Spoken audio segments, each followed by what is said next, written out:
தமிழ்ல இருந்தது தான் கன்னடம், மலையாளம் இப்படி பல மொழிகள் தோன்றிய வரலாறு இங்க பல ஆண்டுகளா நம்ம பேசிட்டு இருக்கோம். திராவிட மொழி குடும்பம் அப்படின்னு சொல்லக்கூடிய இந்த வரலாறு என்று தமிழ்நாட்டில் இருந்துட்டு இருக்கு. 2000 ஆண்டுகள் பழமையான மொழி கன்னடம் அப்படின்னு அவங்க வந்துட்டு பெருமையா சொல்லுவாங்க. கன்னட முதலமைச்சர் சித்தராமையா சொல்லியிருக்காரு, 2000 ஆண்டுகள் பழமையான மொழி எங்களோட மொழி, இதை பத்தின பெரிய அளவுல புரிதல் வந்துட்டு கமல்ஹாசன் அவர்களுக்கு இல்லை அப்படின்னு அவர் சொல்றாரு. அந்த மாநிலத்தின் முதலமைச்சரே 2000 ஆண்டுன்னு தான் சொல்றாரு.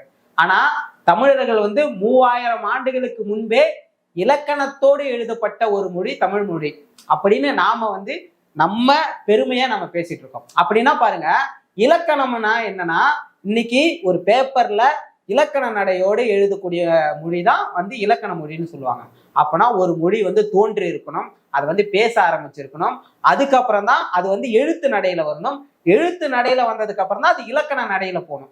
இப்படி ஒரு ஃபார்மேஷன் இருக்கு. இப்படிலாம் தோன்றதுக்கு பிறகு இலக்கண மொழியில வந்ததுக்கு அப்புறமே 3000 ஆண்டுகள் ஆச்சுன்னு நம்ம தமிழோட பெருமை பேசுறோம். ஆனா அப்ப நம்ம எப்ப தமிழை பேசியிருப்போம்?